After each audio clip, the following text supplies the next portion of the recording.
Chapter 22 Exploring the Mysterious East. Marco Polo goes to China. For people who lived in Europe, China was on the other side of the world. The long road that led to China, the Silk Road, led through mountains and along the edges of steep, rocky cliffs. It wound through dry deserts where the only water was found in small pools under the scattered oases. Merchants who set off down the Silk Road to buy spices and jewels in China might be lost in a sandstorm in summer or a snowstorm in winter. And China was so far away that it could take 5 years to travel down the Silk Road and return. But the merchants who did manage to travel the Silk Road found wonderful things at its end: gold, cloves and ginger, jade and lacquer, rare and beautiful flowers, wine, sweet-smelling wood, rugs with rich complicated patterns, and the mysterious shining silk cloth that only the Chinese knew how to make.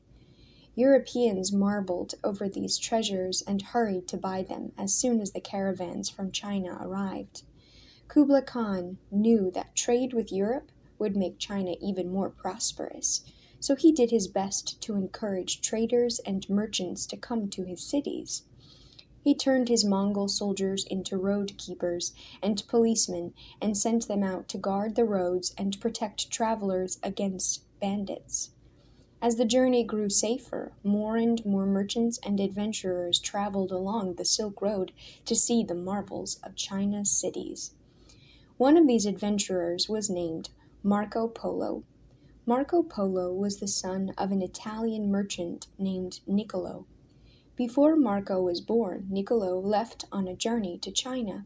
He didn't come back until Marco was 15 years old. When he did return, he told his son, "It took me 3 years to travel to the palace of the great Khan. When I arrived, the Khan made me welcome and gave me a position as his messenger. All this time I have been working for the Emperor of China. He sent me back home to ask the Pope for 100 wise men who could explain Christianity. And he wants me to bring him back some holy oil from Rome. You're a strong boy and growing to be a man. You can travel with me to China." So Marco and his father started back down the Silk Road, carrying holy oil for the Emperor of China. The journey took 4 years. Marco and his father were attacked by bandits. They had to take a detour to avoid a war in one of the countries they passed through. Marco became ill and had to rest for a whole year. But finally Marco and his father arrived in the city of Beijing. There they met the Emperor, Kublai Khan. We know what Marco thought about this meeting because he wrote a book about his journey to China. This book, which he named The Travels of Marco Polo, was read all over the world. For many years, Marco Polo's book was the only way for people in the West to find out what China was like. In this book, Marco Polo described the marble palace of the Khan. The palace stood in a huge walled garden where wild animals roamed the grounds. A man-made mountain rose up in the garden's center with beautiful trees from every part of the world planted all over it. A lake filled with fish lay at the foot of the mountain, and a small palace for the Khan to relax in was built at its top. Inside the palace, carvings of dragons and colorful paintings of battle scenes covered the walls. Marco Polo was led to a dining hall where 6,000 people could eat at once. In his book he wrote, "It is all painted in gold, with many histories and representations of beasts and birds, of knights and dames, and many marvelous things. Over all the walls and all the ceiling you see nothing but paintings in gold." Here the great feasts of the Khan were held, and Marco Polo tasted his first ice cream. Marco Polo was amazed by the beautiful clothes that the Chinese people wore, by the abundance of fresh meat and vegetables in the Chinese markets, and by the size of the fruit. "Certain pears of enormous size," he wrote, "weigh as much as 10 pounds each." And he was astonished to see fires made out of black rocks that burned. Marco Polo had never seen coal before. Marco and his father stayed in China for almost 20 years. Marco traveled all around China, seeing its great cities and their beautiful buildings and its tiny villages filled with peasants and farmers. When Marco Polo grew older, Kublai Khan put him in charge of governing different cities in his empire. He sometimes asked Marco to judge between Chinese officials who were arguing with each other, and once he even asked Marco to find out whether his soldiers were plotting against him. When Marco and his father finally returned home, their relatives refused to let them in. Marco was now a man of 40, and Niccolo had a white beard, and they were wearing ragged, dirty clothes. "You aren't Marco and Niccolo," their relatives scoffed.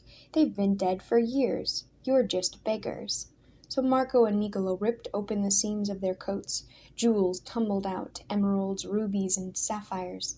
The two men had worn their oldest clothes and had sewn their jewels into the seams so that robbers would not attack them.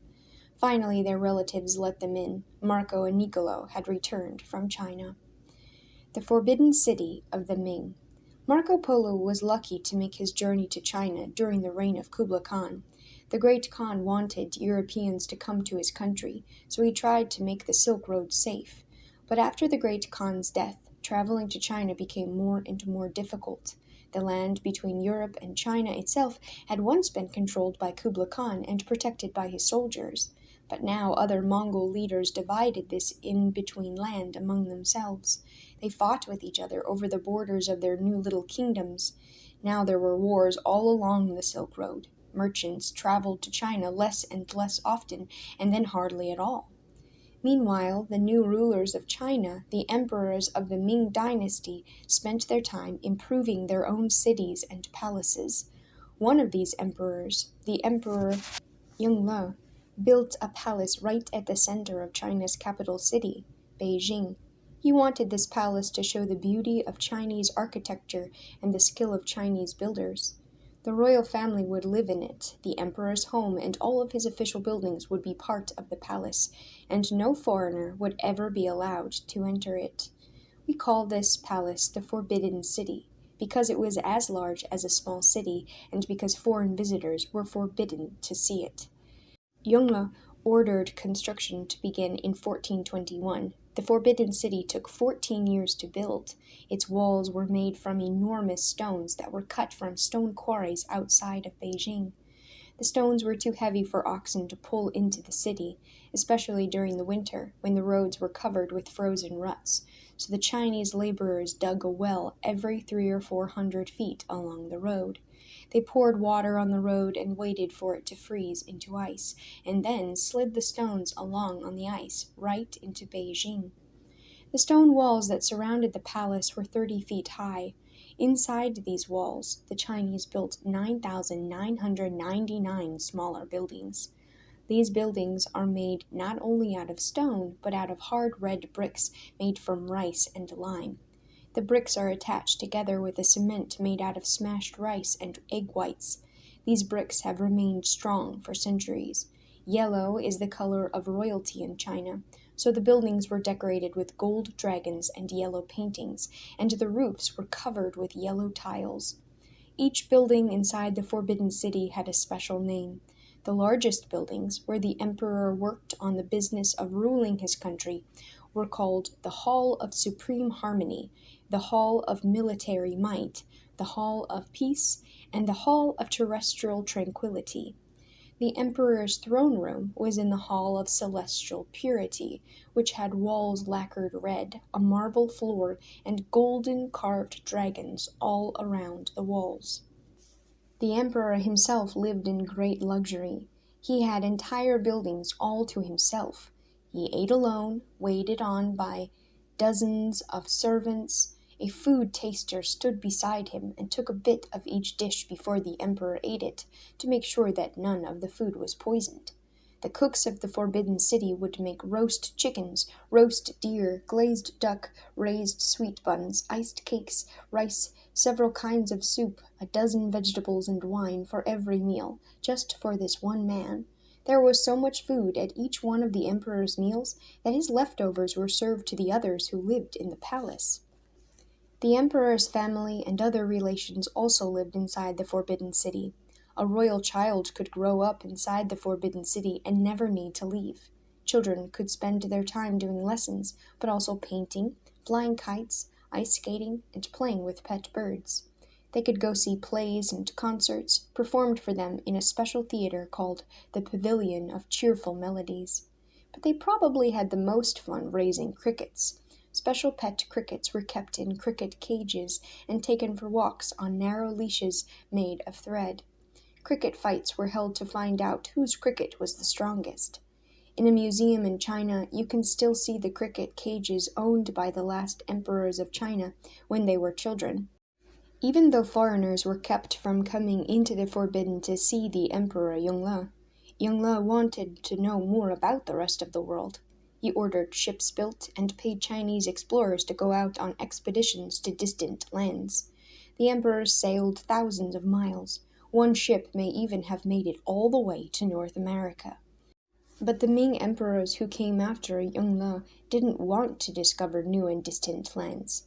They believed that China was already the best country in the world. They thought that Chinese art and science was already perfect, and that the Chinese way of living couldn't possibly be improved.